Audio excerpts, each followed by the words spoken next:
This is the Build Wealth Canada podcast, episode number 62.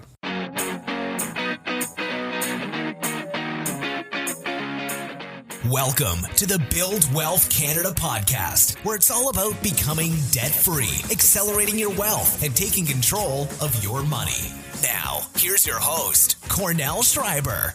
Hello and Happy New Year. Today we're going to cover some of the top financial questions asked by Canadians, including the number one question, which is, am I saving enough for retirement? Now, the way we came up with these questions is that, as you may know, the fee-for-service financial planner that I use is John Kalos, and on my site, I have a page where you can sign up for a free 30-minute consultation with him. And so lots of listeners of the show have met with John for free to get their questions answered. And what he then did is he took the ones that were being asked the most often, and we decided to do this episode on them so that everybody can benefit from them.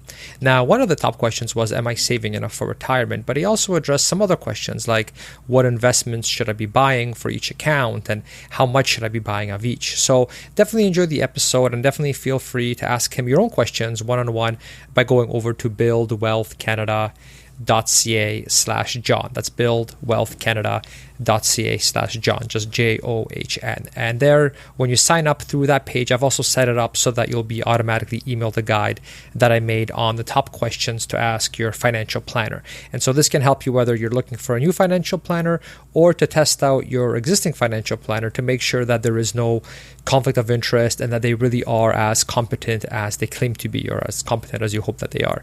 So that link again is buildwealthcanada.ca/John. It's all free, so definitely enjoy that. And it is something that he's made available on an ongoing basis. So even if you are listening to the show years from now, you can still go there and you can still get some of your top questions answered privately and for free. And now, before we dive in, a quick message from one of the show's sponsors. We do have a new sponsor on this show that I had a really good experience with, and it's a service that lets you check and monitor your credit score for free. So my question to you is, do you actually know your credit score? So we all know that checking your credit score can be a pretty nerve-wracking process, as it's an important indicator of your overall credit health. And this is precisely why checking your credit score is so important. So your credit score might actually end up being a deciding factor in whether you'll be approved for a personal loan, a car loan, or a mortgage. And having a good credit score will make it easier to do all those things. Now, knowing your credit score is really the first step to understanding and improving it. And with Borrowell, you can actually get your Equifax credit score for free. In under 3 minutes, you'll actually be able to access your credit score and your full credit report. And it is absolutely free, which is fantastic. So I've personally gone through Borrowell to check my credit score, and it was so much easier and faster than how I used to check my credit score. So obviously checking your credit score periodically is important, even if you aren't looking for a loan, because there's things like identity theft happening all the time and companies getting hacked where your credit card information may get stolen, things like that. And so you really do want to make sure that there's nobody out there that has stolen your information and is now basically wreaking havoc on your credit score, making it really difficult for you to get things like a mortgage or a loan, or making it so that the rates that you are getting on these loans are much higher than what you could get if your credit score was a lot better. What I really liked about Borrowell was that, well, one, it was all free, and two, it was really fast because it's all online. So I just put in my information and I got my credit score right away, and I got the full report and I got to see the breakdown and all of that, and I could very quickly verify to make sure that everything on my credit score is actually accurate, and so that there wasn't any sort of identity theft or anything like that taking place.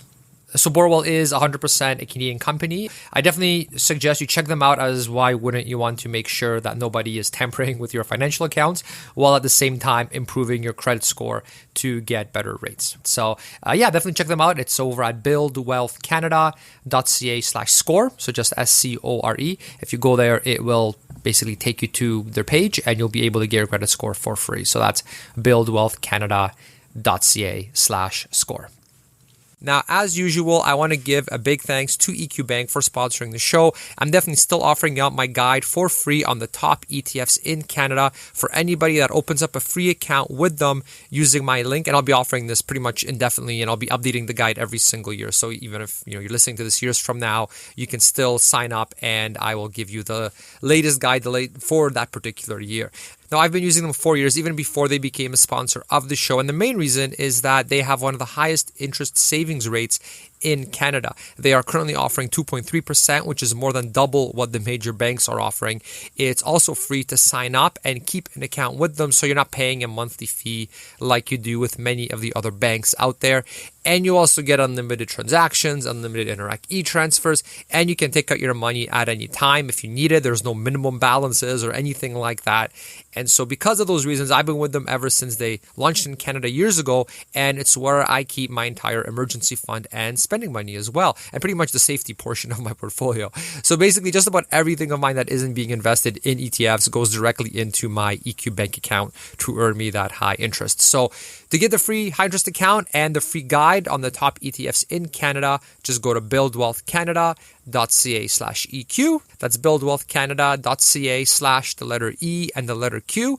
Open the free account, and once you're done, forward any email that you get from EQ to bonus@buildwealthcanada.ca, and I'll send you the full comprehensive guide for free. So that link again is buildwealthcanada.ca/EQ to open an account. Then forward me any email from EQ to bonus@buildwealthcanada.ca, and I'll email you the free in-depth guide. You do have to use that link, that buildwealthcanada.ca/EQ link, in order to get the bonus. All right, so enjoy. Thank you so much for supporting that show in that way. And now let's get into the episode. All right, John, great to have you back. How are you? Very well, Cornell, yourself. Great, thanks. So let's get right into it. A lot of questions have come your way. There's obviously a lot of recurring questions that you get. And so let's start tackling some of them. What is one of the top ones that you do get asked? Okay, so I would say by far the question that I hear most often is, am I saving enough? And so you can imagine that could create some kind of stress during someone's life, right? So if you're not sure if you are saving enough, and if you don't have something that shows you whether you're saving enough or not, well, then you get a little stressed out when you want to make any kind of purchase, right? So we'll take we may want to plan a vacation that'll cost, whatever, $5,000-$10,000 or whatever. And we're always sort of, in the back of our mind is, am I doing the right thing? Am I, should I be doing this? How is this going to affect, can I continue spending like this or not? Am I taking it too far? So this is a concern that most people have. And basically what the answer to that question is, it's difficult to figure out if you are saving enough, if you haven't defined what your goals are in the future, but also if you don't have something that's showing you exactly what you need to save on a regular basis and what rate of return you need to earn on a regular basis to achieve whatever goals you have, well, it's difficult to figure out if you save. So a financial plan will show you exactly how much money you need to save. But what I've heard, and this is going back many years, what I've heard from my clients over 25 years now, is basically when they figure out what it takes to accomplish their goals, and usually it's not as bad as they think it may be. So it's not as much as they think it may be. But what typically people get is what I like to call guilt-free spending. So if you know that you've saved enough money for your annual contribution towards your retirement, for example, well then everything else that you have, you can spend it. And when I tell that to people, they're sort of taken aback because it pretends to tell people you have to save and save and save and continue doing it, and the government pensions won't be there when you retire and stuff like that. And I've been hearing that for 30 years, and guess what? Like, the government pensions are still there, and so that's hogwash. And so, but it gives people the liberty to say, yes, I can do what I want, or I can purchase this, or I can renovate my basement and have that home theater or whatever, versus I'm not sure what to do. So the term that I like to use is guilt-free spending, and people sort of get a relief.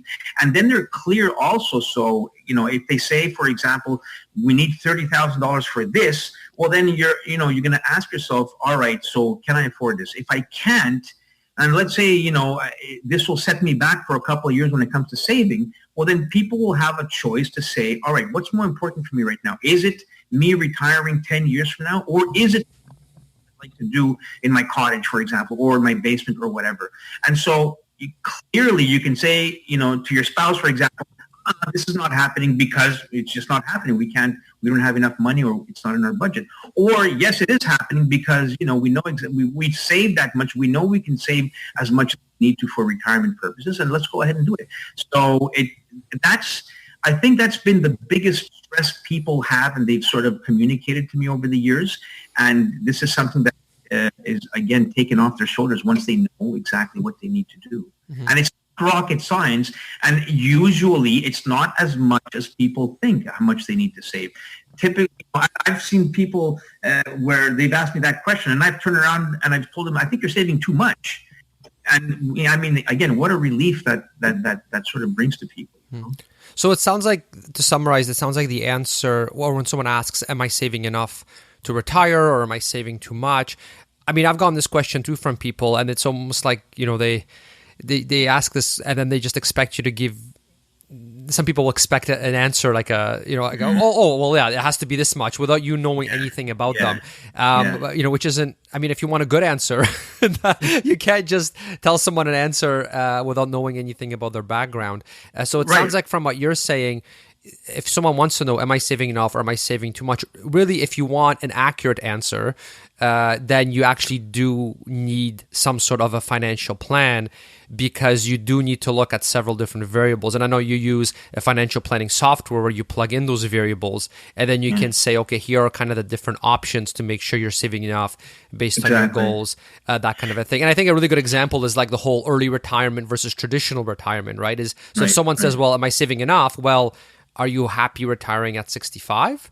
Or are you trying to retire at 40, right? Because obviously if you're trying to retire at 40, then you need to save a lot more now than you are if you're okay working until 65. And so that's why, sometimes people get annoyed. They're like, oh, Cornell always says it depends. It's like, well, what a boring answer. It depends. I know, but it's like, if your goal is to retire at 40, then that means you have to accumulate all that money, before then, versus that's very different than if you have, another 25 years, let's say until you're 65, then you have a lot more time, and so you can spend a lot more now, but just realize you're going to have to work a bit. You're going to have to work a fair bit more.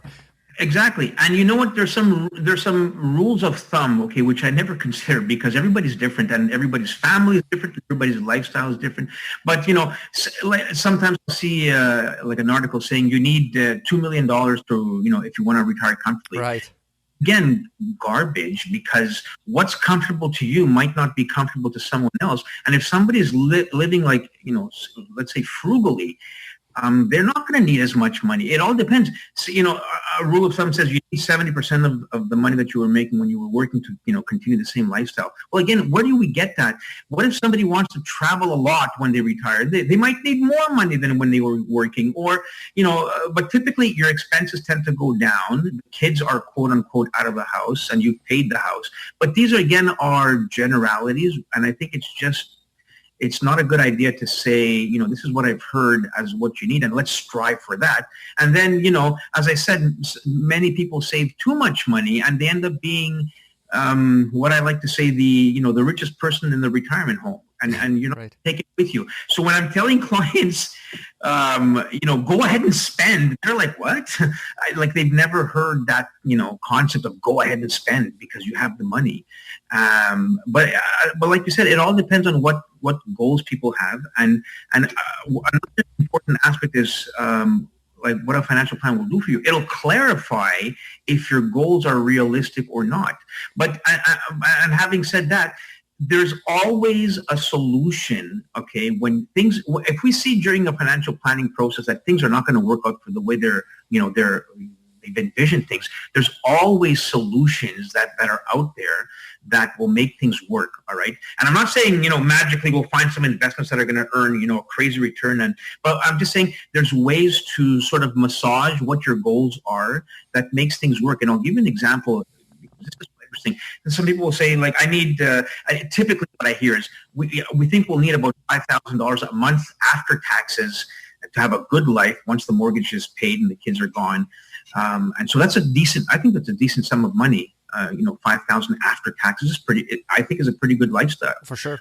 Standard at least, okay? But then, and if we see that that's not going to work for certain people, you know what we say then? Well, I'll say, well, you know what? Maybe for the first 15 or 20 years of your retirement, let's say you'll use $5,000 because you'll be vacationing more. But then when you reach your mid-70s, for example, let's just assume that since we can't do it forever, let's say at age 75, you know what, I'll reduce my lifestyle because I won't have as much energy to travel, or, it's just, it can't happen.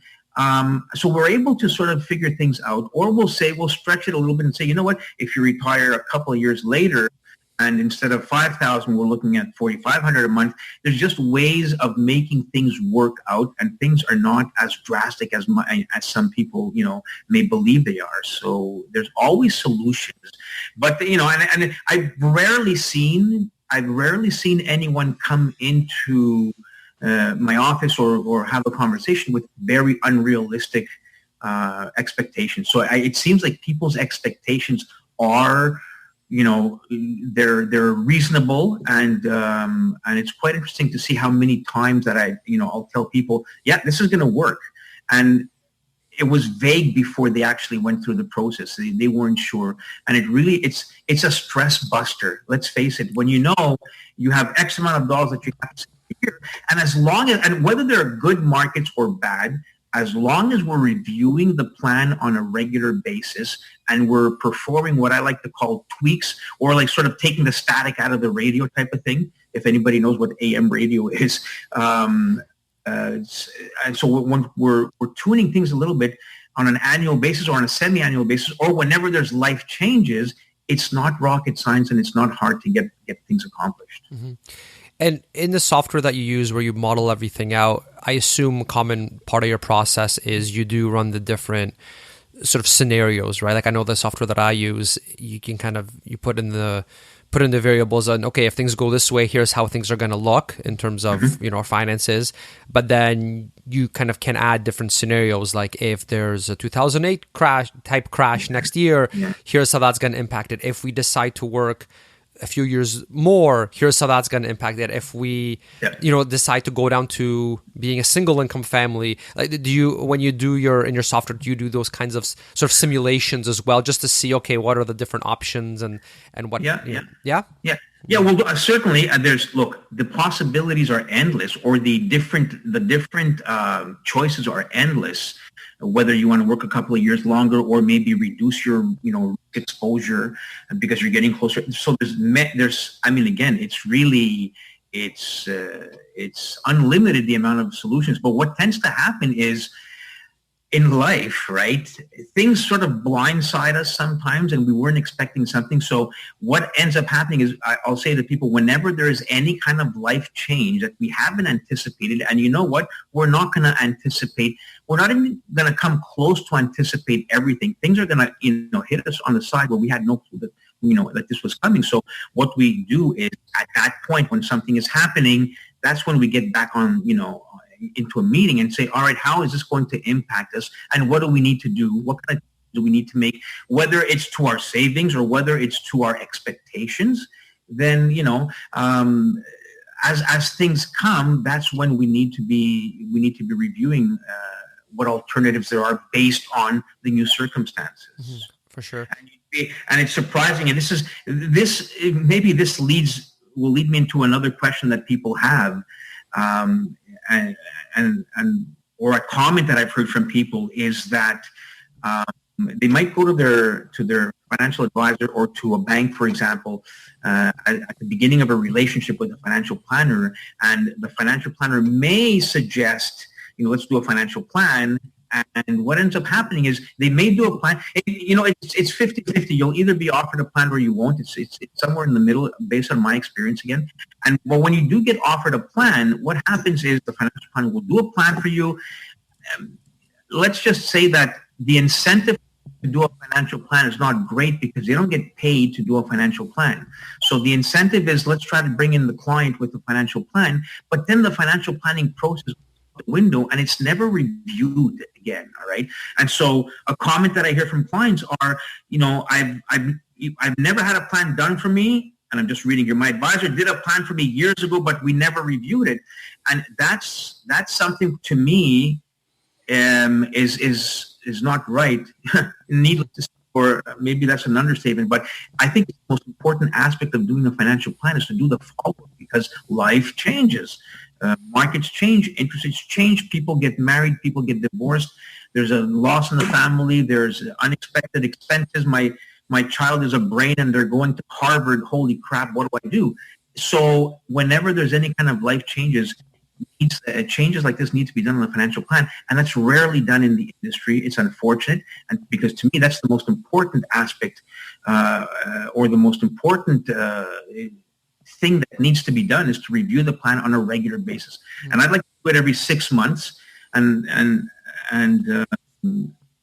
so I'll give you an example. Yesterday I was with a client, relatively young couple, professional. One is a professional. One is actually not, will be losing their job in a couple of months, and they're going to start looking for a new job. So needless to say, that changes things, right? They were planning on having children starting this year, and so any kind of life situation like that, everything needs to be reviewed. So what I did is I take my laptop, I went over and we went through the numbers again, and we went through, field by field. All right, so how do we anticipate that this will change your savings habit at least for the next 2 or 3 years?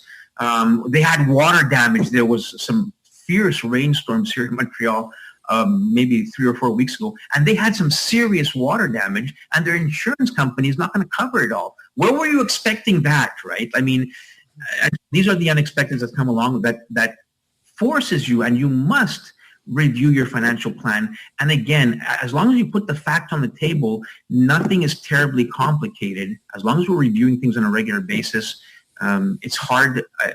A line that I use is, it's hard to screw up. Mm-hmm. But so these are just some basics that need to be sort of, taken care of and looked at. And unfortunately, they're not done as much as they should be in the industry.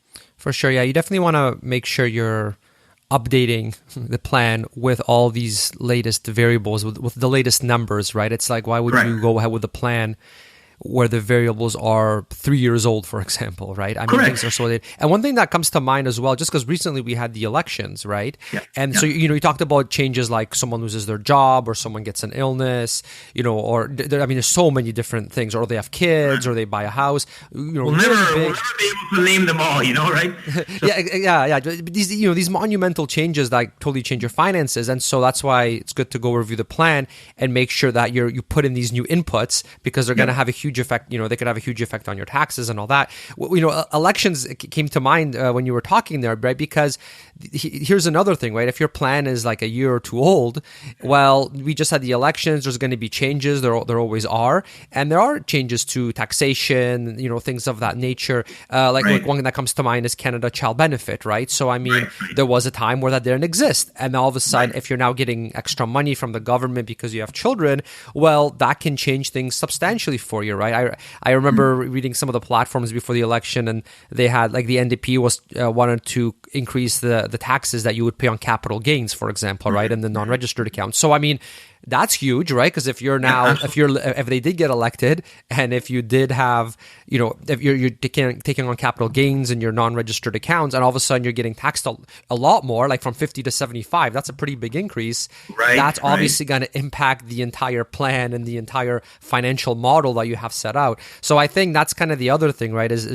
So for sure, there's things that happen in your life specifically on kind of a micro level, but on a sort of macroeconomic government policy level, those things can have such a huge impact on everything, even just changes in tax rates, changes in personal exemption. I mean, unfortunately, like the software that you use, the one that I use, they always stay up to date with these different taxation things, right? So you're so right. You're so right, and this is incredibly important what you're saying. And some of these changes can really impact people in incredible ways.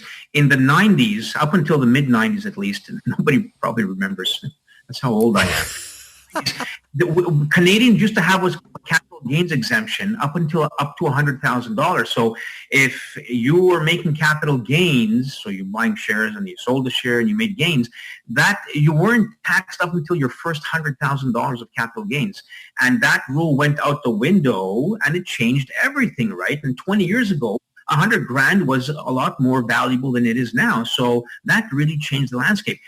Something that really changed as of this year that many people don't know about because, well, it really affected business owners is the way business owners are taxed on the investments that they have in their corporation. And if you reach a certain level of income that your investments are generating in your corporation, so there's a successful business owner, for example, who's saving whatever $50,000 a year. There's money in the corporation, and we tend to say it's a good idea to keep money in your corporation and have your saving strategies in your corporation when you're a business owner. Well, when you reach a certain level of income that those investments are generating, your taxes are going through the roof. You're losing quite a few tax incentives. And the business community over the past couple of years was sort of up in arms. And they had some other changes that they were going to implement as well. And then the government sort of, went back on those because they were too draconian. That's just an example that's happening today. And we're finding now different solutions that are available. Or how do we live with the new rules right now? What solutions are there for these new rules? And so certainly all these things have to be examined. And that's why the landscape is always changing. And that's why you need to be up to date and you need to review your situation on a regular basis. Point final. I mean, if you're not going to do that, don't spend the money to hire someone to do a real financial plan for you. It'll be a waste of money if you're not reviewing it on a regular basis. So if we're seeking financial planners out there, make sure I wouldn't even ask the question if they do that. Make sure that any planner who wants to work with you will mention that this is one of the most important aspects. Mm-hmm. Mm-hmm. You shouldn't have to mention it to you. Your planner should be mentioning it to you. Yeah, definitely. Just to see that they're actually being proactive and that they're looking at these things as opposed to the most important thing. That's the most important thing. Yeah, for sure. Yeah, I definitely don't envy the financial planning software companies that you and I use for this, right? That for financial planners, because I mean it's like I'm a DIY investor, right? A lot of listeners of the show, of the showers are DIY investors, but that's when it comes to taxation. I mean, that's one thing that's really hard. It's so hard to account for everything in a spreadsheet, right? I mean, that's why these softwares that you and I use exist, right? So that you can change the variables and that they're updated every year. Because the elections don't happen every year, but changes to taxes happen every year, right? And so you have to make sure that that's all now factored into the plan. And I'm glad that they do it. And I don't envy them because I mean, it's so complicated in terms of, the kind of intricacies of all that. You know what I mean? That's right. Like to be able to always be monitoring the tax code and adjusting this, this calculations accordingly. I mean, that's I'm glad these companies exist because I mean, trying to account for all that. I mean, I'm a spreadsheet guy, but even that's where I have to draw the line, right? Because there's so much of it.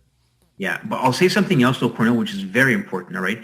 And spreadsheets and numbers and what have you, right? But just let's remember another aspect, which is the human element. And what I mean by that is, I'll give you, and I'll mention an example where it took place just a few nights ago. It's not only the numbers, right? It's the heart. Example, numbers will tell you that if you're paying 3% for your mortgage and you have money that you can pay off your mortgage if you'd like, many people will say, well, you know what? Instead of paying off the mortgage, if you're able to earn on the money that you have in your bank more than the 3% that you're paying after taxes, if your net return after taxes is more than 3%, the numbers say that you should forget about paying off your mortgage and make your investments, right? Right. That's only one aspect, and that's unconventional, let's say. Canadians don't like debt, and I think it's a good idea that Canadians pay their debt, because another question that you should be asking yourself is how certain is my income? If I'm in a position where I lose my income and I've decided to sort of invest my money instead of paying my mortgage, and the markets have gone down and I lose my job, I mean, now you're in a bind, right? So if you can't afford the monthly payments of the mortgage, or if you run into a situation where you can't afford that, then that comes into play. So all I'm saying is that we shouldn't be only looking at the numbers, but we should be looking at family dynamics. We should be looking at, the heart my dad, I think I may have used this example before, but my dad, if he sees his money drop by $1, he panics. So needless to say, there's no markets for him, and he doesn't need it, and he realizes it. And so, forget it. Why would I want to disturb someone's well-being, by doing something like that to them? On the other hand, many people choose to go into the markets or choose not to go into the markets based on certain perceptions that they have. And so an education is incredibly important to know what the best case and worst case scenarios are for any type of plan that we create. So, some people might not anticipate that markets can go down for 2 years. And many people these days have the impression that, if the markets go down, I'll just ride it out and stuff like that. And we've seen small little hiccups over the past couple of years, which are nothing compared to a real correction. And markets went down, I think, in December by maybe 15% at a certain point, and they came right back up a month later. And people said, I was able to ride out that correction. That wasn't a correction, guys. That was a sneeze. That was I don't even remember it. I didn't even incorporate it in my conversations or anything. That wasn't a correction. Corrections could be extremely painful. And when the market's 20, 25% or 30%, and you're hearing on the news that, hey, everybody, this time it's different. This is a different scenario that we've never seen before. People start to panic. And I've seen that in 10, 12 years ago. And so just to say that it's not only the numbers that should dictate our actions, it's taking a few other issues or taking a few other points into account that are quite important as well. Mm-hmm. Yeah. So just to clarify, with your one example about paying off the mortgage versus investing, you're not saying that investing instead of mortgage is always better, or putting money into the mortgage and not investing is always better. You're not saying one is always better than the other. What you're saying is you just have to look more holistically. So yes, the math says you'd be better off taking that money and going, let's say, all equities with it, because historically you would have earned a much higher return. So that's what the math says. But then there's other components like job stability. Maybe you have a variable rate mortgage, and if the rates go up, now that's going to take cash flow out of your money. That's going to take a hit on your monthly cash flow every month. And so maybe now you're going to be struggling a little bit. Maybe, so that kind of a thing. Maybe you can handle psychologically if, yes, you put it all into equities because you'll earn a higher return, but then we have a big correction, and now you're seeing your more, and then let's say the interest rates change or something, and they go they go higher or whatever the case may be, and then all of a sudden, okay, now I'm paying more for the mortgage. Also, the markets aren't doing that well, but and I'm still paying all that debt. I mean, it can get pretty. So you're just saying you have to look at it a bit more broadly as opposed to let's optimize for just returns, because maybe there's other parts in your life that can kind of skew the answer a totally different way. Correct. And you know what? There are certain things that will happen that we don't anticipate, right? So like imagine if, for example, let's face it, right? Canadians are stretched when it comes to debt right now. And if someone has a $500,000 mortgage, right, and interest rates go up by 1%, which would make them still incredibly low historically. But imagine if you're paying, you have $500,000 and your interest rates go up by 1%. That's $5,000 of interest a year. That's what? $400 of more of payment a month potentially. And so imagine if that happens and you're paying $400 more a month on your mortgage, and then you're hearing interest rates may go up further because of such and such reason, and then companies are laying off people, and so we're getting into a recession, let's say. So imagine how you're feeling if circumstances like that, come up, and it creates stress. So some people can live more with that and some people can't.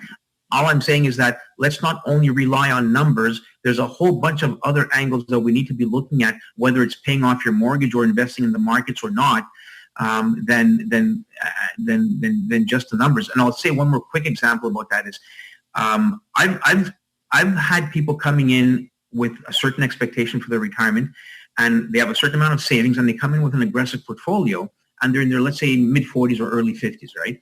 And they're 75% in equity.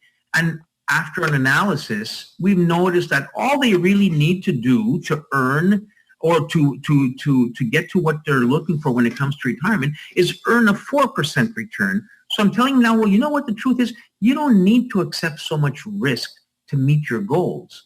So, and so many people will say, oh, really? I wasn't aware of that. And that, that comes back to the reviewing your financial plan. And we've had some pretty good years with the equity market. So right now you don't necessarily have to take so much risk. And so these are types of, things that you should be looking at. You can say, yeah, I can accept the volatility. But the truth is, again, if we run into a 2007, 2008 scenario, where all of a sudden, your equity has gone down by 30% because 80% of your portfolio was in stocks, well, then everything gets screwed up, right? So there's more than just the numbers that we need to look at. For sure. So what's another top common question that you've been getting asked, John? All right. Okay. So I'll give you something relating to the previous question where I had, as far as my plan not being done, or I was never offered a plan, or I was offered a plan and it was done once and that's it. It's people get the feeling, and it's they don't get the feeling. This is what happens: is they say whenever they walk into their bank, for example, or an advisor or whatever, they seem to have a new advisor every year. So there's someone coming in, and then a year later, they have to explain their whole story all over again to somebody new, and then 18 months after that, they're speaking to someone new again, and so they're saying, why does that happen? And imagine that, again, you're trying to establish a relationship with someone, and you want somebody to get to know your situation, and they do recommendations, and then you have somebody completely new without any notice that somebody is replacing, and so that's quite uncomfortable for people, and people have sort of the question that people ask their banker is always, well, how long am I gonna, how long are you gonna be here when you're my financial plan? So that's a concern that people have. It's more of a concern than a question. But the reason for that is, well, it's a revolving door when it comes to the bank. You'll notice that with your bank managers, the branch managers as well. You'll notice that with your banker who does your mortgage and your bank accounts and stuff like that. You'll notice that with your financial planners at bank institutions, let's say. And so that's just that's the landscape.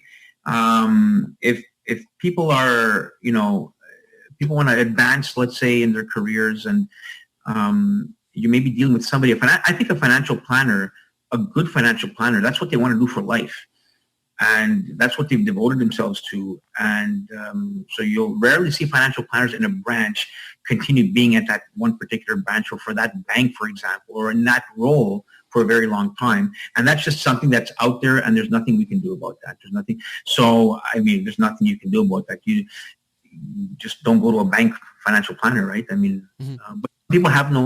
some people find that they have no choice, or they don't have the resources, or they don't have the, somebody to refer them to someone that is not in the bank, for example.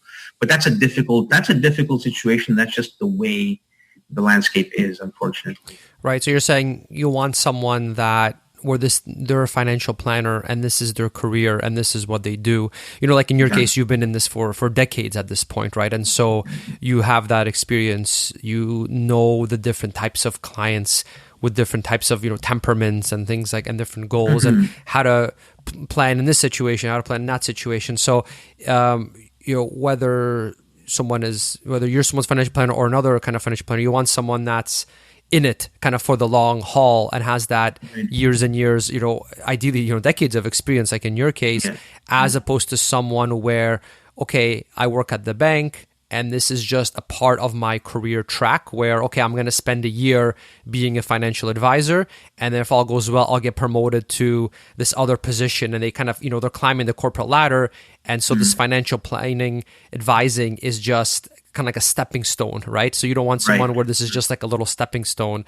Instead, you want them to be devoted to it, where they are a specialist. This is what they do, and obviously that person is going to give you a much higher quality answers because they've seen so many more scenarios, and they know what to do in these different cases, as opposed to someone that's just. I remember you mentioning this before on a previous interview, where a lot of times you get these junior people that are kind of going in there, like unless your net worth is really, really high, you're going to get that sort of junior person that's going to just quickly create a little plan for you, which they say is free, but then they they just sell you mutual funds in the back end and charge you a lot for that.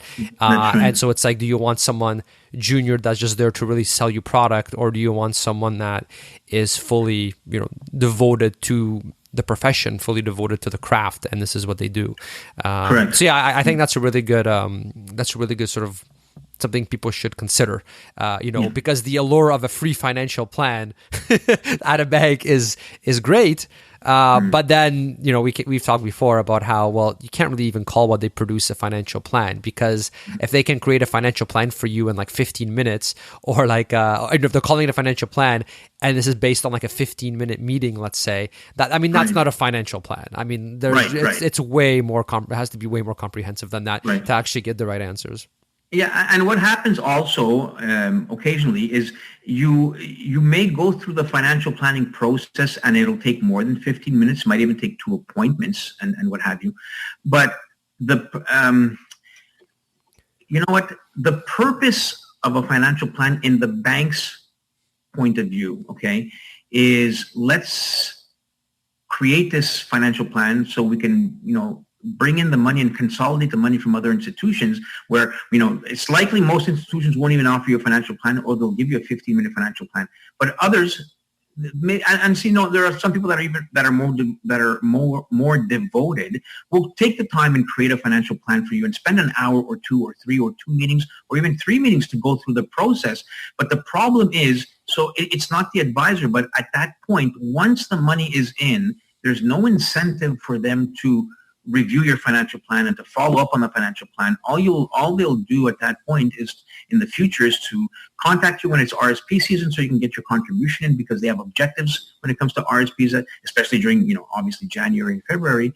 But they sort of let the plan go. And you know what? I'm not going to blame the advisors. I'm going to blame the managers and the management that is breathing down their neck every day, asking them how many mutual funds they've sold today. Not how many did you do last quarter or last month or whatever. What did you do this morning? And then your manager's going to call you back in the afternoon and says, what did you do this afternoon? You had 3 appointments. How much did you sell? You didn't sell. Why? So There's a lot of pressure. So it's not the individual behind the desk.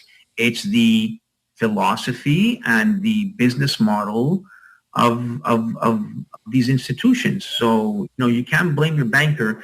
It's, if there's blame to be laid, it's the bank, And where does that come from? It's the shareholders, right, who want more profit. So they're saying, just bring the money in, forget about the planning. It's not doing anything for us. So that's pretty much what that's the landscape again, unfortunately. But yeah, and just to give listeners and viewers some context, so John, he spent years in that industry, working for different banks as well, and I mean now he's of his own, financial planner, and so he did have sort of that firsthand experience of experiencing sort of that pressure, and the focus is to sell the product as opposed to actually provide a comprehensive financial plan. So he's not just saying something he's read. I mean, he spent years in that system basically, and then got upset about the flaws that he's seen in it.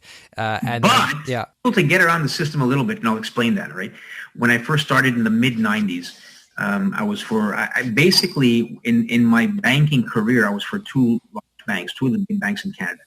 And in the first one, I was doing financial planning, and I was recommending products that the bank didn't appreciate that I was recommending. All right. So when I was doing financial planning with whatever software we had at the time, 20 years ago, that's when software started coming out for financial planning.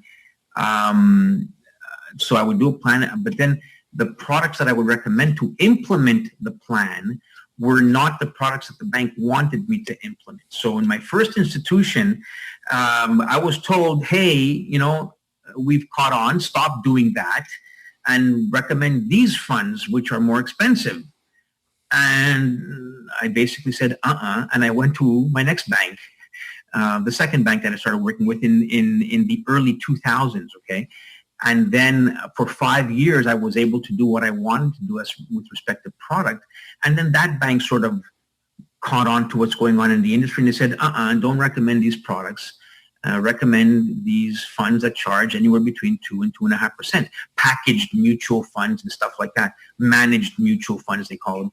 And so when that happened, I said, So I moved up to the private banking division of the bank where there wasn't any mutual funds to be sold. So I was able to escape that sell mentality, and I was devoting a lot of time to financial plans. But that wasn't in the model of what the bank was promoting to their financial planners. So that's why I decided to leave. And then so it's been a little over 5 years now that I've been on my own. But so yes, all that to say, yes, I've had that experience. But when I was at the private banking level over the past between 2008 and 2015, I was getting feedback from the bankers at the branches, right? Because they were referring business to me. As a private banker, we would meet with $1 million clients and stuff like that. So they would transfer the relationship from the branch to the private bank. But I would always get their feedback as to what's going on in the landscape. And the way things have changed over the past 10 years, the pressure is so much more than it was, 20 years ago. It's incredible. And another thing you'll typically see in a bank environment is lots of burnouts. And that's one reason why you're always seeing a revolving door from people going from one post to another, is because of all that pressure that is never really appreciated by clients, but it's incredible the pressure that people have to go through, or that people do go through in that environment. Mm-hmm. It's all about business. It's all about money. Let's face it. It's all about, what have you done for me lately and how much money have you brought in and stuff like that, which is not, it's not, I think, the best way to help people, with their money, which is very important. Mm-hmm. I can see it being tough for people trying to get started in that industry because, I know one, I have a friend, for example, who is, they wanted to be financial analyst, right? Or like someone wants to be a financial planner. They want to do the analysis. They want to do all that. They want to do research on sort of an optimum investments and financial plans. But then when they're just starting their career, they could be, okay, they're like, well, a bank, financial advisor at a bank, that sounds like a good way to get my foot in the door. And so they want to do all this sort of analysis and planning and tax optimization. But then they get there and it's like, well, actually, most of your job is selling, right? And it's like, well, I didn't sign up to be a salesperson, right? And but they're sort of forced into that mold because the bank needs to make money, right? Yeah, you're wrong, Cornell. Everything is about selling. But really, that's all it is. Plug in. Look, I was at the point where the bank had hired a financial planner only to do financial plans. So all the other frontline financial planners were there for one reason: bring assets in. That's all. And so they would, again, sweet talk the client and what have you. And then the relationship would go to an internal planner who would be inundated with financial plans that they didn't have too much time to do. And then again, like I said, once the plan is done, the first plan is done, the client has transferred all their assets to our institution, the plan is out the window and we just sell. That's very interesting. So instead of having this team of specialists that do financial plans, instead it's really a team of salespeople from what you saw. That's all it is. And then there's like a person on the back end that supports multiple people, and they're just there to crank out these really quick, I would argue, rushed financial plans, just so that they can kind of have that check mark that, okay, so the person can feel like, okay, there's been some planning done for me, and it's custom, and so that's good enough for me to hand over my assets. But that's wild, yeah. So you'd see this. That's very, very interesting. How just migrating it to where it's actually majority of it is salespeople as opposed to actual financial planners. Yeah, that's all it is, Cornel. That's all. That's interesting. Very interesting. So anyone coming into the industry and, they're all fresh with ideas and what have you, this is what is facing you if you decide to go into the banking side of the business, let's say. That's all it is. It's important, but that's what it is. Yeah. Yeah. The friend of mine mentioned, that's why he left that position, because he didn't want to be, he never signed up to be a salesperson in the first place. He wanted to do the analysis, the financial planning, all that. But then that's what the job is, right? And it's a bit of illusion, right? Because it's called financial advisor, so you think you're advising people about finances, but really it's more like salesperson. But if they call them salespeople, no one would want a meeting with them. You'd think you'd be spending some time when you're not facing clients, and we have annual meetings or we had quarterly meetings, and sometimes it would be off-site, and we'd go for a couple of days somewhere, for example. And you'd think it would be for, let's find out the latest tax rules or the latest advances in software that we can, or whatever, something to be able to do our job.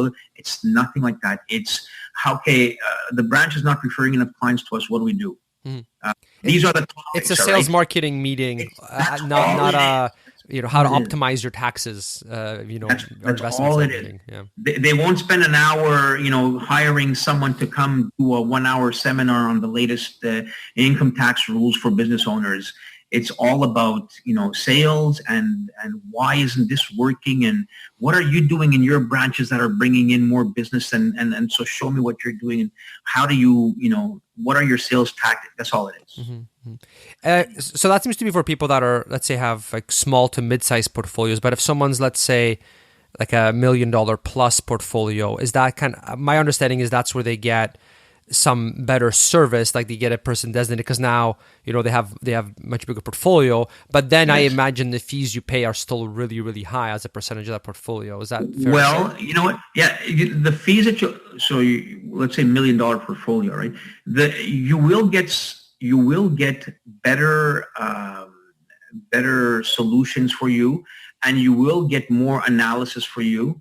On the other hand, if you're in branch land, okay, and I'll tell you, there are plenty of $1 million portfolios in the branches, and they're still being invested in mutual funds, which charge you, again, insane fees.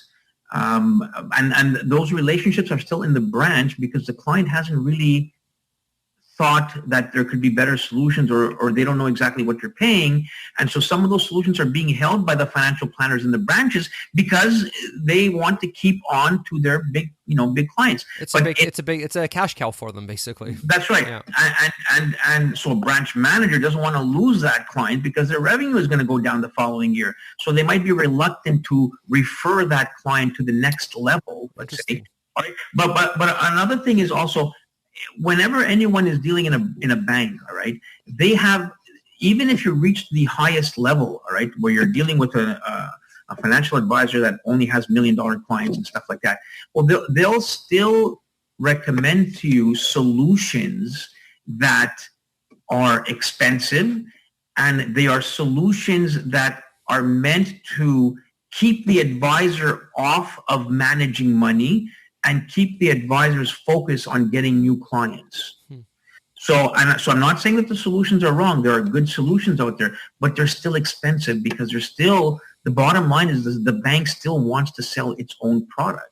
And so there are many different solutions for strategies, Cornell, and some might be individual stocks or individual bonds, and you might find a stockbroker that does these individual securities, but they're very, very few right now because the bank has gone towards the model of forget about managing money.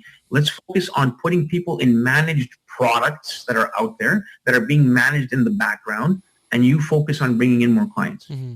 Yeah, from a business perspective, I mean, I see why they would do something like that. So it's all about automating things and doing things, having these processes and doing things sort of in bulk, so that the human capital, which is like the really expensive part, like to actually have employees, they're forced on doing things, or they want them to be focused on doing things that bring in them money, because that can't be automated in that way, right? Like you can't have a AI, talking to talking to a person trying to get their business. That won't work very well. So they get the people to do the selling, because that's. Yeah. You can't just automate that fully, but anything that can be at least somewhat automated, and so like you said, so they kind of put you in these automation, I guess, buckets, right? So that the advisors can do their selling. Very interesting. It's interesting the kind of I mean, I get why I do it as a business, but I mean, it's good for us. I mean, I'm glad you have that insider knowledge, so we kind of know. Someone that hasn't worked at a bank knows how things kind of work, and so what the reasons are, and what the reasons are, and it makes a lot of sense. Yeah. Are there any other sort of top questions that you were getting that you'd like to address? one point. I'll say the last question is I'll typically get on the first phone call that I have with someone. For example, someone heard the show and they decide to call me, or they decide to reach out and to have a conversation about, and they have concerns and they have, whatever. They reach out, and the question that comes up from them is, like, I'd really like to know how to maximize, the investments that I have. Like, what's the best type of investment I should have in my RSP? What's good? What kind of investment would you recommend for my TFSA, for example? And this is the type of advice that people have been getting in the past, and this is why they come up with these questions to me right away, is they've asked these questions in the past, and the answers that they've received are, what you should do, this particular investment or that mutual fund or this whatever product is recommended at the beginning of a conversation is not right. So the question, what's the best investment that I should have for my RSP? That's the question that should be asked at the end of the process. And people usually have it, or have that question at the beginning of the financial planning process, because that's what they've been sort of, I won't say brainwashed, but that's what they've been shown by the industry, that, you want to retire, you need to buy this product, where the actual buying the product is the last question. Before I can tell you what investment is best for your TFSA, I need to know what your goals are. I need to know, what kind of savings do you have already, how much money you make, what's your tolerance for the ups and downs. Before any recommendation can be made as to what product I should have, a whole hours of analysis needs to be done and hours of conversation needs to be had before I say, all right, let's purchase $10,000 of this vehicle that'll, sort of get you to your retirement. And the analogy that I use is, it's like going to a doctor, your family doctor, or a new doctor, let's say, all right, because they're coming to me as a new financial planner. Let's say someone's going to a new doctor and they tell them, I have a pain in my back, and the doctor pulls out his prescription pad and says, you know what, for pain in back, this is the medication that I recommend, which is, if a doctor does that, that's malpractice, right? So it's malpractice also, I think, for an advisor. When you walk into a planner's office and in 15 minutes you're getting a product recommendation, there's a big red flag. And this was a conversation that I had last night, actually, with a client and this client is new to the investment life, let's say, all right, or they've started working a couple of years ago. Now they're starting to save money. And the initial conversation that they had with their banker was, in 15 minutes, I was being told what product to buy. And so that's just, so that's why people sort of feel that that's a question that should be answered right away, is because they've always had it answered before. And that shouldn't be the case. It's a long process to go through, figuring out what product you need to buy into your RSP. And so it shouldn't be your first question. That should be the last point that is brought up. So the steps should be, let's figure out, first of all, let's see what your goals are. Next, let's see what you've done so far.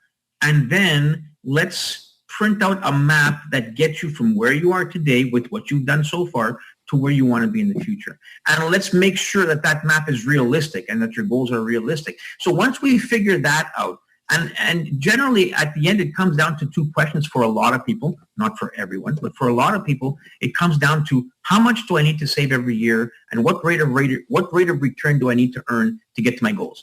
And once we've analyzed that, and once we've seen if that's realistic or not, then we say, all right, you need to save $5,000 a year and you need to earn 6%. So you know what? Here's the best way to do it with these vehicles, with these products. Mm-hmm. So forget the vehicle for now. Let's figure out where we need to go, and then we'll figure out whether we should take a train or a car or a bus.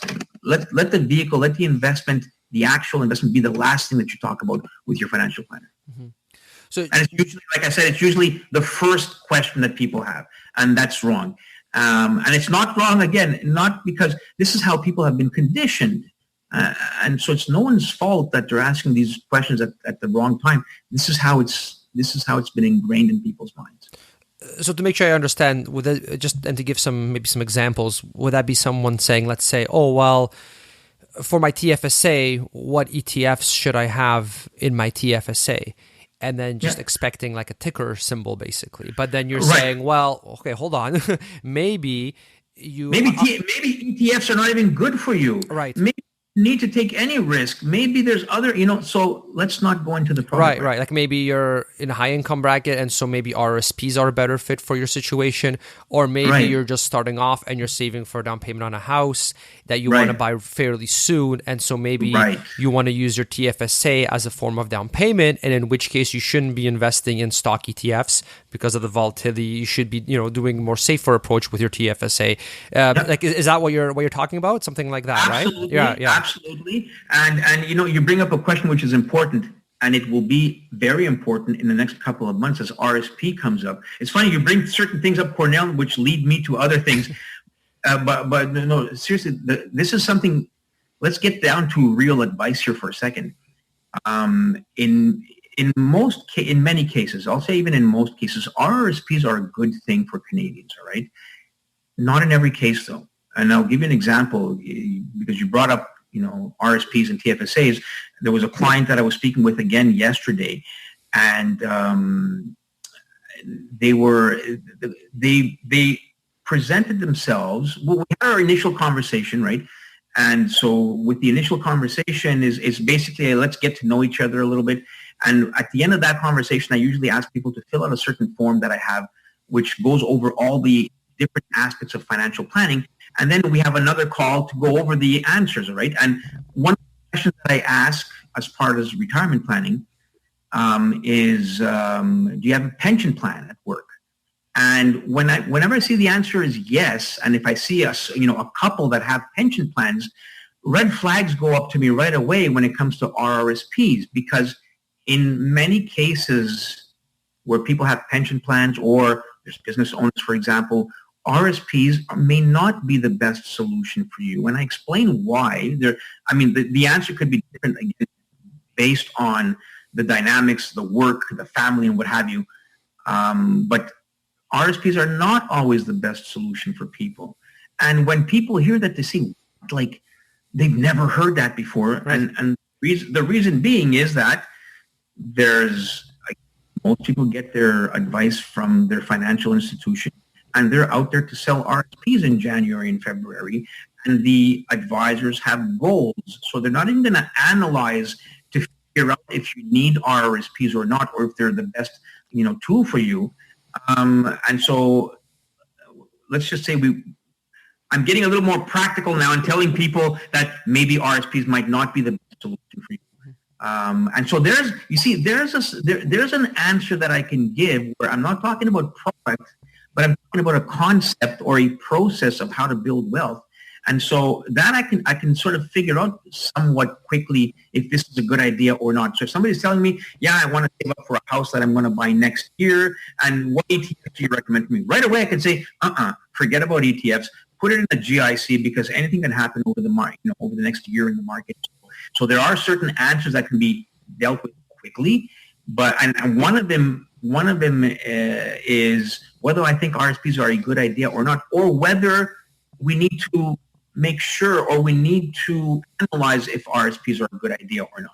So that may sound a little different to people, but that's the reality of things. Mm-hmm. And that's one of the reasons I really like fee-for-service financial planners like yourself, where you're looking at their situation and figuring out if it's the right thing for them. And because you don't sell investment products, you don't have that monetary incentive to say, oh, yes, of course, RRSP season's coming up, put in as much as you possibly can, maybe even take on RRSP loan, all of that kind of thing. You don't have that financial, you and other true fee-for-service financial planners don't have that monetary incentive. Whereas if you look at some of these, we're going to see so many ads in the coming months, right? When the RRSP season comes up, like you said, they're not sitting down with you saying, "Does this RRSP actually make sense?" It's more, "Hey guys, the marketing team says RRSP season is coming, so we're doing a huge push for RRSPs.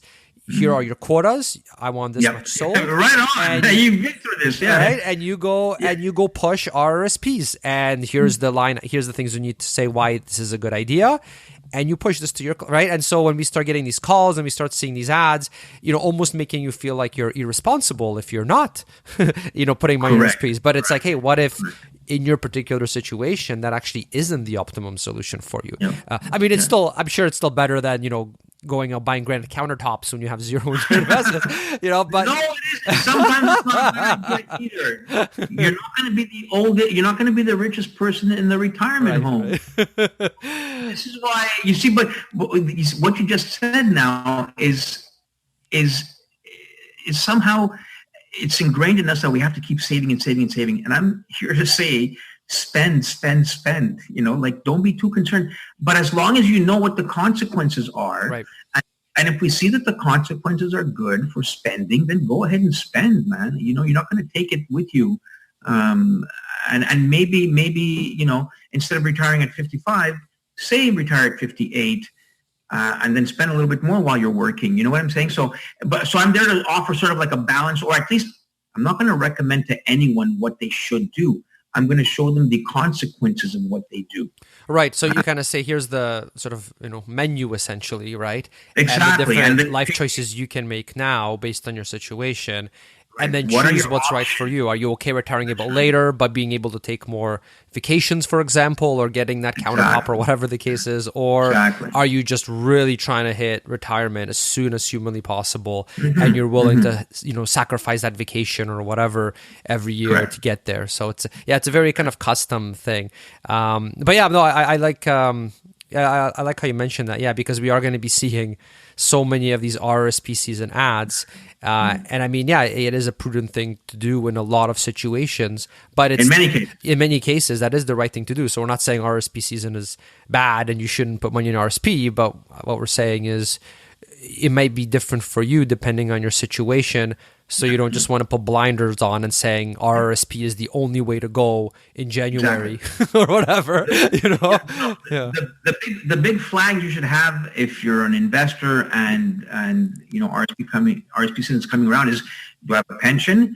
Yes. How good is my pension? Is it a strong pension? Yes. Will I be with this company or with this institution, or am I going to be working for the federal government for a long time? Yes. If that's the case, I have clients that only have, $40,000 in their RSPs and they're in their mid-50s, and that's not a bad thing because they have their pension plans, and RSPs will work in a negative way in the future if you have other sources of income for your retirement. So you shouldn't only put RSPs only for the immediate tax deduction. I have clients that came to me several years ago, and now they're in their early 70s, and they're withdrawing like a chunk of change from their RSPs because they have to, and they don't need the money to live. They have other sources of income. And so half of the RSP withdrawals that they're forced to make is going to the government, right, for taxes. And now they're saying, what the hell did I do? Why did I do RSPs for so many years? I ran a successful business. I have savings in my business, and I also have $500,000 in RSPs, which was the worst thing they could have done. Right. Yeah.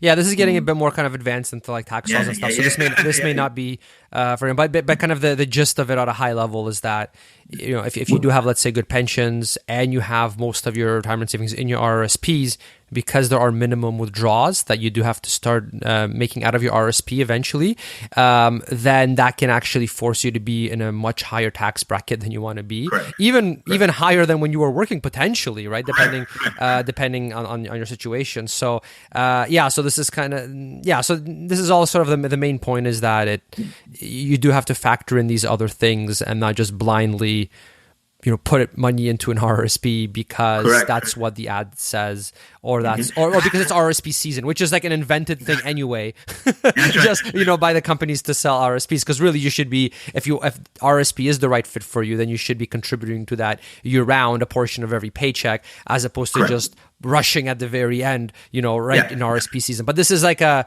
way that I would say the financial institution, it gives them like an excuse to reach out to you with their marketing and be like, hey, RRSP season, right? But it's a totally like made up thing, right? It's just, it creates kind of this sense of urgency for people to start investing. And that's very effective, in a sales marketing world. And so that's why it's done.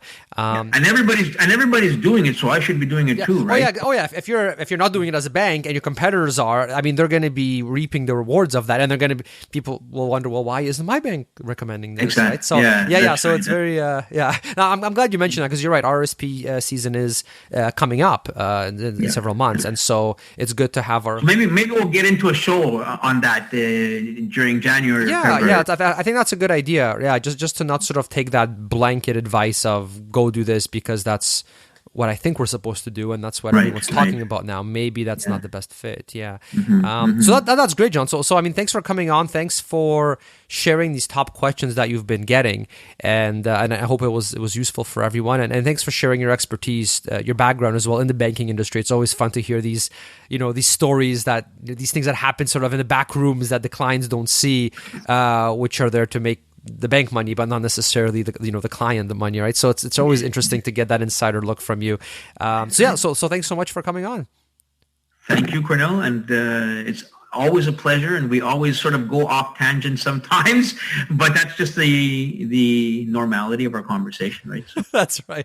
Hopefully, listeners enjoyed it. It's always a great time, and I hope people got something out of it. That sounds good. Yeah, and I mean, feel free, anybody listening, watching, if there are certain areas you would like covered, or if you would like us to elaborate on any particular segment, or if something wasn't clear, or if you didn't appreciate some tangent or whatever, let me know, and we'll try to tweak the questions and the content, and in such a way so that you're getting the most out of it, and that we're focusing on the things that you want to be focusing on as well. So so thanks again, John, and yeah, we'll talk soon. You bet, Colonel. Thanks to you. Take care. Bye. All right, I hope you enjoyed the interview with John. Don't forget that you can ask him your own questions one-on-one privately for free for 30 minutes by going over to buildwealthcanada.ca/John. That's buildwealthcanada.ca/John. It's a great way to get some quality answers that are custom and specific to your situation. So I definitely suggest you give that a shot if there is something specific to yourself that you would like to know. Don't forget to get your credit score checked for free over at buildwealthcanada.ca/score. So just SCORE. Your credit score can be the difference between getting approved for a loan and getting the lowest possible rate. And even if you aren't planning on taking out any loans, you really should check your credit score periodically just to make sure that nobody has gained unauthorized access to any of your financial accounts and is now wreaking havoc on your credit score. So you can get a full report for free by going to buildwealthcanada.ca/score, and that will take you directly to Borrowwell, where you can enter the information and get all of that for free. All right, so I hope you enjoyed that. I found it really helpful and a lot easier to do than all the other methods I've tried in the past when it comes to checking my credit score. Also, don't forget to get your free guide on the top ETFs in Canada if you haven't got it already, where I go into detail on what I invest in and why. And to get that, just sign up for a free savings account with the bank that I use, which is EQ Bank, where they have one of the highest interest rates that I've been able to find in Canada, sometimes even more than double what the other banks are offering, especially the major banks from what I've seen. Plus, you get free unlimited Interac e-transfers, which is super convenient for sending money, and unlimited transactions with no fees. So to get the guide, just sign up for EQ Savings Plus account using the link buildwealthcanada.ca/EQ. That's buildwealthcanada.ca/ the letter E and the letter Q. And then send me any confirmation email that you get from them over to bonus@buildwealthcanada.ca, and I'll email you the full guide. All right, so thanks again for supporting the show in that way and for tuning in, and have a great week. Thanks for listening to the Build Wealth Canada podcast at www.buildwealthcanada.ca.